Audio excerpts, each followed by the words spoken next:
بسم الله الرحمن الرحيم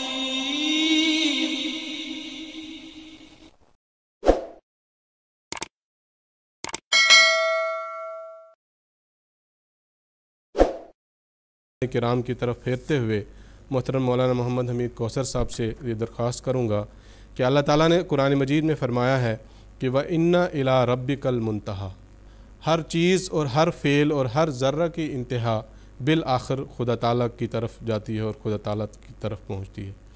اس ضمن میں آپ سے یہ درخواست کروں گا کہ اللہ تعالیٰ نے دنیا کو کس طرح پیدا کیا، اس کے تعلق سے قرآن مجید میں کیا دلائل بیان ہوئے ہیں اور کس طرح دنیا کی پیدائش اللہ تعالیٰ کی ہستی کا ثبوت بنتی ہے، اس تعلق سے کچھ وضاحت بیان کرنے کی درخواست ہے۔ ناظرین کرام، اللہ تعالیٰ نے قرآن مجید میں ایک بات بتائی اور اس کو کئی پیرایوں میں ذکر فرمایا۔ فرمان الہی ہے وَمَا خَلَقْنَا السَّمَاءَ وَالْأَرْضَ وَمَا بَيْنَهُمَا لَاعِبِينَ، کہ آسمان اور زمین جو ہیں یہ ہم نے کھیل تماشے کے لیے پیدا نہیں کیے ہیں، اس کے بنانے کا کوئی مقصد ہے، کسی جادوگری کے طور پہ نہیں بنائے، کوئی کھیل دل لبھانے کے لیے یہ چیزیں نہیں بنائی ہوئی ہیں، بلکہ اس کے پیچھے ایک مقصد ہے، اور وہ مقصد ارد گرد گھومتا ہے انسان کے۔ اس کو اشرف المخلوقات بنایا، ہر چیز جو اس کائنات میں ہے وہ آ جا کے اس کی خدمت پہ معمور ہے، اور اللہ تعالیٰ نے سب کچھ اس کے لیے پیدا کیا۔ اور اس کو کس لیے پیدا کیا؟ وَمَا خَلَقْتُ الْإِنسَ وَالْجِنَّ إِلَّا لِيَعْبُدُونَ، وَمَا خَلَقْتُ الْجِنَّ وَالْإِنسَ إِلَّا لِيَعْبُدُونَ، کہ ہم نے جن و انس کو صرف اور محض اپنی عبادت کے لیے پیدا کیا۔ اور پھر دوسری جگہ اللہ تعالیٰ نے فرمایا لِيَبْلُوَكُمْ أَيُّكُمْ أَحْسَنُ عَمَلًا، کہ اس لیے ہم نے یہ بنایا ہے تاکہ ہمیں یہ پتہ چل سکے کہ تم میں سے عمل کے اعتبار سے کون زیادہ بہتر ہے، کون زیادہ اچھا عمل کرتا ہے۔ اس کے بارے میں ہم نے اس لیے اس دنیا کو بنایا ہے اور اس میں انسان کو بنایا ہے، اور پھر انسان کو یہ بات سمجھا دی کہ دیکھو اِنَّ عَلَيْنَا إِيَابَهُمْ ثُمَّ إِنَّ عَلَيْنَا حِسَابَهُمْ، کہ جتنی بھی تم عمر کاٹ لو لیکن ایک دن تم نے ہماری طرف لوٹنا ہے، ہماری طرف واپس آنا ہے، اور ہم نے تمہارا حساب لینا ہے۔ اور اسی کو ایک اور آیت میں اللہ تعالیٰ نے اس طرح بیان فرمایا اِنَّا لِلَّهِ وَإِنَّا إِلَيْهِ رَاجِعُونَ، کہ ہم اللہ ہی کے لیے ہیں اور اللہ ہی کی طرف ہم نے لوٹ کے جانا ہے۔ اور ہر انسان جو دنیا سے جاتا ہے تو یہی پڑھا جاتا ہے کہ ہم اللہ کے لیے ہیں، اللہ کی طرف لوٹ کے جانا ہے۔ جو آیت ابھی آپ نے پڑھی اس میں بھی اللہ تعالیٰ نے فرمایا کہ ہر چیز کی انتہا جو آخر کو پہنچے گی وہ اللہ تعالیٰ تک ہی پہنچے گی، اور وہاں ہی ایک انسان کو جانا ہے۔ اب رہا سوال کہ یہ دنیا کیسے پیدا ہوئی، اس کی ایک لمبی تفصیل قرآن مجید میں ہے، اور بہت سی آیات ہیں جو تخلیق کائنات کے بارے میں ہیں، اور اس کے اوپر غور کرنے کے لیے اور اس کے اوپر بحث کرنے کے لیے بڑا ایک وقت چاہیے، لیکن اختصار سے صرف ایک آیت کا ذکر میں کرتا ہوں۔ اللہ تعالیٰ فرماتا ہے اَوَلَمْ يَرَ الَّذِينَ كَفَرُوا أَنَّ السَّمَاوَاتِ وَالْأَرْضَ كَانَتَا رَتْقًا فَفَتَقْنَاهُمَا وَجَعَلْنَا مِنَ الْمَاءِ كُلَّ شَيْءٍ حَيٍّ، کہ یہ دنیا جو تھی، یہ کائنات جو تھی، رتقًا، یہ ایک بند تھی، بالکل بند مٹھی کی طرح تھی یہ، فَفَتَقْنَاهُمَا، ہم نے ان کو کھول دیا، اور پھر کھول کے اللہ تعالیٰ نے یہ بتایا وَجَعَلْنَا مِنَ الْمَاءِ، پانی سے ہی ہم نے ہر چیز کی زندگی کو وابستہ کر دیا۔ اس کے اندر یہ راز بتایا گیا ہے کہ ایک نقطے سے یہ دنیا شروع ہوئی، اور اس کے بعد یہ وسیع سے وسیع تر ہوتی چلی گئی، اور اس کے اندر پھر طرح طرح کے تغیر و تبدل آتے چلے گئے۔ پھر اللہ تعالیٰ فرماتا ہے اور ہم نے زمین میں پہاڑ بنائے تاکہ وہ ان کے لیے غذا فراہم کریں، اور ہم نے اس میں کھلے رستے بنائے تاکہ وہ ہدایت پائیں۔ اللہ تعالیٰ نے اس میں پہاڑ بنائے، چاند اور سورج بنائے، ستارے بنائے، زمین بنایا، اور پورا ایک ایسی کائنات کا ایک ربط پیدا کیا کہ ایک دوسرے کے لیے معین اور مددگار ہے۔ مثال کے طور پہ پہاڑ ہیں، پہاڑوں کے اوپر برف جمتی ہے، سارا سال وہ آہستہ آہستہ پگھلتی اور زمین کی سیرابی کا موجب بنتی ہے۔ یہاں ایک مثال دینا وہ ضروری ہے تاکہ بات سمجھ آئے۔ آج کل کی جو نئی روشنی اور نئے تعلیم یافتہ ہیں، وہ یہ کہتے ہیں یہ کائنات خود بخود ہے۔ مجھے سمجھ نہیں آتی کہ کس بنا پہ یہ بات کہی جاتی ہے۔ یا تو یہ تکبر کا نتیجہ ہے یا جہالت کا نتیجہ ہے، دو ہی باتیں ہیں۔ یا تو انسان، ایسے لوگ اپنے آپ کو بہت اعلیٰ اور عقل مند سمجھتے ہیں، یا پرلے درجے کے جاہل ہیں۔ تاریخ اسلام میں بہت سے واقعات اس طرح کے آتے ہیں۔ ایک بزرگ تھے، ان کو کسی نے کسی ملحد دہریہ جو خدا کو نہیں مانتا تھا، اس نے ایک مناظرے کے لیے بلایا، اور حاکم وقت جو تھا اس نے کہا کہ آپ آ کے اس ملحد کو سمجھائیں۔ اب یہ جو مسلم بزرگ تھے یہ بات سمجھ گئے، یہ کافی دیر سے پہنچے اس جگہ پہ، اور جیسے ہی پہنچے وہ حاکم نے کہا اتنی دیر کیوں لگا دی؟ وہ کہنے لگا یا سیدی ایک عجیب واقعہ ہو گیا، میں کیا بتاؤں۔ اتنا اس کو طول دیا کہ لوگوں کے اندر سامعین میں ایک شوق پیدا ہوا، کیا واقعہ ہو گیا؟ کہنے لگے میں بیان ہی نہیں کر سکتا وہ واقعہ کیا ہے۔ پھر اس نے کہا کہ حاکم وقت بادشاہ سلامت، بات یہ ہوئی کہ میں دریا کے اس پار رہتا ہوں اور مجھے اس پار آنا تھا، میں دریا کے کنارے کھڑا ہوا تھا تو میں نے دیکھا اس پار جانے کے لیے کوئی رستہ نہیں ہے، کوئی کشتی نہیں ہے، کوئی کچھ نہیں ہے۔ تو میں نے دیکھا دریا سے لکڑی کے بڑے بڑے تختے نکلنا شروع ہوئے، پہلے ایک نکلا، پھر دو نکلے، پھر تین نکلے، پھر وہ کشتی کی شکل اختیار کرنے لگ پڑے، ایک کے اوپر ایک، ایک کے اوپر ایک۔ پھر میں نے دیکھا دریا سے کیل نکلنے شروع ہوئے، وہ کیل اس میں لگنے شروع ہوئے۔ پھر میں نے دیکھا رنگ اور روغن نکلنے شروع ہوا، اور وہ ساری جو اس کے اندر دراڑیں تھیں وہ ساری جو ہیں وہ بھرنی شروع ہو گئی۔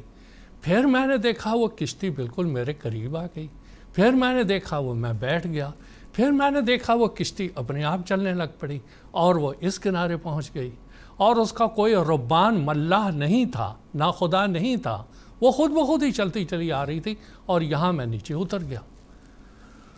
وہ دہریہ ملحد اس بزرگ کو دیکھ کے کہتا ہے میں تو سمجھا تھا آپ بڑے کوئی عقل مند آدمی ہیں، سمجھدار آدمی ہیں، آپ باتیں کس قسم کی کر رہے ہیں؟ کیا کبھی ایسا ہوا ہے دریا سے اگر آپ کہتے کہ مچھلی نکلی تو عقل تسلیم کرتی، آپ کہتے ہیرے جواہرات نکلے تب بھی ہم مان لیتے، تختے نکلے، کشتی بنی، روغن نکلا، یہ کیا؟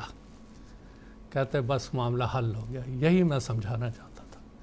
آپ جو یہ کہہ رہے ہیں کہ یہ ساری کائنات خود بخود ہے، کیا یہ اگر کشتی نہیں ہو سکتی، بن سکتی خود بخود، تو یہ کائنات کیسے بن رہی؟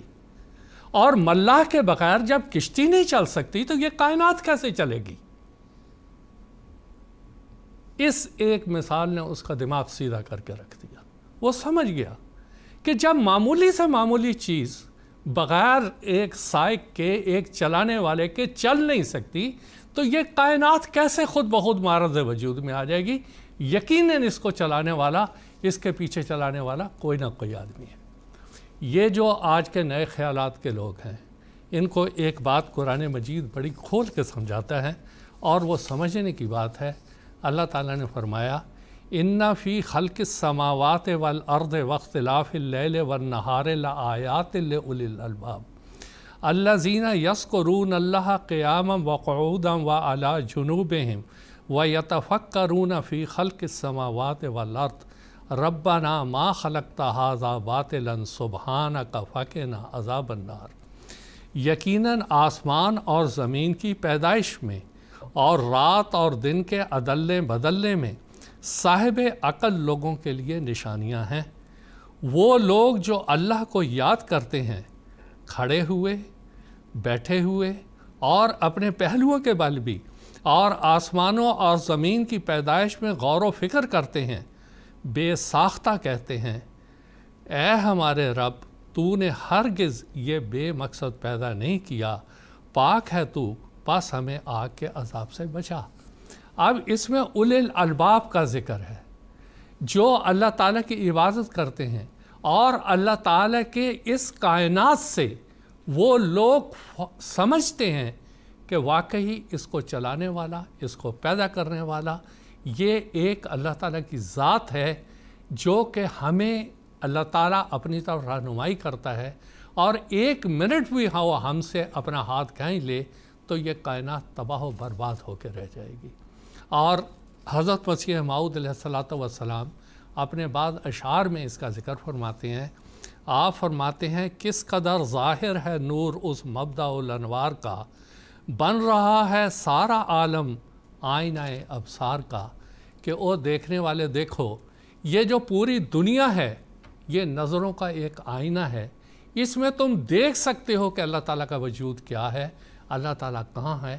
یہ کائنات تو ایک آئینہ ہے، تم اگر اس کے اوپر غور کرو گے تمہیں بہت سے نشانات مل جائیں گے۔ حضور فرماتے ہیں، چشمہ خورشید میں موجیں تیری مشہود ہیں، ہر ستارے میں تماشا ہے تیری چمکار کا، کہ سورج کو دیکھ لو تم، چاند کو دیکھ لو تم، ستاروں کو دیکھ لو، ہر چیز میں اللہ تعالیٰ کی ایک چمکار، اللہ تعالیٰ کی ایک صداقت، اللہ تعالیٰ کی ایک قادر ہونا اور خالق ہونا اور بدیع السماوات ہونا، کہ کیسے اس نے یہ پیدا کیا ہے، یہ سب ایک انسان کو سمجھ آ جائے گی۔ حضور فرماتے ہیں، آنکھ کے اندھوں کو حائل ہو گئے 100 حجاب، ورنہ تھا قبلہ تیرا رخ کافر و دیندار کا، کہ یہ جو عقل کے اندھے ہیں ان کو بات سمجھ نہیں آتی ہے، ورنہ اللہ تعالیٰ نے تو واضح طور پہ بتا دیا تھا کہ اللہ کی ذات موجود ہے۔ تو آج کا انسان جو بعض دفعہ تکبر کے انداز میں، بعض دفعہ جہالت کے انداز میں، بعض دفعہ کبریا کے انداز میں اس قسم کی باتیں کرتا ہے، ان کو صرف بعض مثالوں سے بات سمجھ آ جانی چاہیے۔ مثال کے طور پہ ابھی دنیا کے بہت سے حصوں میں سیلاب آیا ہوا ہے۔ کیرلا میں سیلاب آیا، یہاں ہمارے شمالی ہندوستان میں، یو پی میں، بہار میں بہت جگہ سیلاب آیا، چین میں سیلاب آیا، امریکہ کے بہت سے حصوں میں سیلاب آیا، کچھ سال پہلے جاپان میں سونامی آئی۔ اتنی ترقی کے باوجود، سب کچھ کرنے کے باوجود کیا کر لیا انسان نے؟ روک لیا، بارش کو برسنے سے روک لیا، بے بس ہو کے کھڑے ہو گئے اور دیکھتے چلے گئے، سب کچھ تیرتی ہوئی چلتی چلی جا رہی ہے سمندر میں، بالکل بے بس کھڑے ہیں۔ کدھر چلا گیا یہ؟ کون چلانے والا ہے اس کائنات کو؟ اتنی موٹی سی بات سمجھ نہیں آتی۔ اور پھر ایک سب سے بڑی بات، زندگی کی سب سے بڑی حقیقت، وہ ہے موت۔ ہر انسان نے مرنا ہے، اور بہت سے انسان نہیں چاہتے کہ وہ مرے، لیکن ایک دن آتا ہے کہ اس کی روح اس کے جسم کو خیر بات کہہ جاتی ہے۔ کیا کوئی آج تک دنیا میں یہ جتنے بھی سائنسدان ہیں، چاہے وہ میڈیکل لائن کے ہوں، فلکیات کے ہوں، اور کسی لائن کے ہوں، کیا موت کو روک سکے؟ کیا زندگی کو دیکھ سکے؟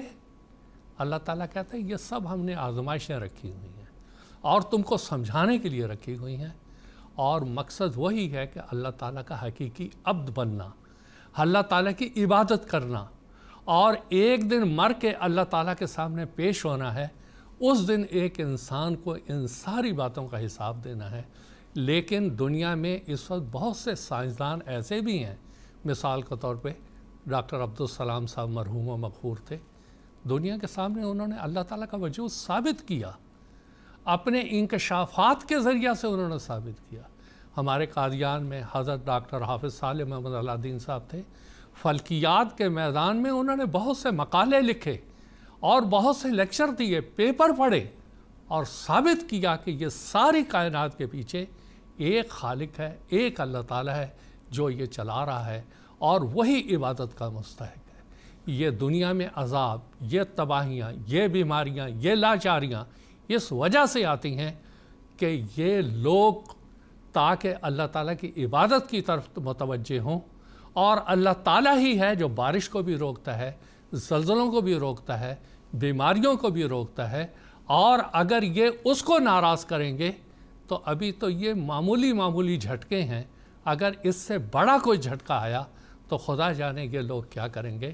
تو آخر میں اختصار سے یہی بات ہے کہ اللہ کا وجود موجود ہے، اسی کی طرف ایک انسان کو متوجہ ہونا پڑے گا اور اسی کی عبادت کرنی پڑے گی، تبھی کہ دنیا ایک امن کا گہوارہ بنے گی، ورنہ اللہ تعالیٰ کا ایک غضب، دوسرا غضب، تیسرا غضب ویسا ہی ہے جیسے بچہ جب بات نہیں سنتا تو ماں بھی اس کو تھپڑ مارتی ہے اور استاد بھی اس کو بعض دفعہ سزا دیتا ہے۔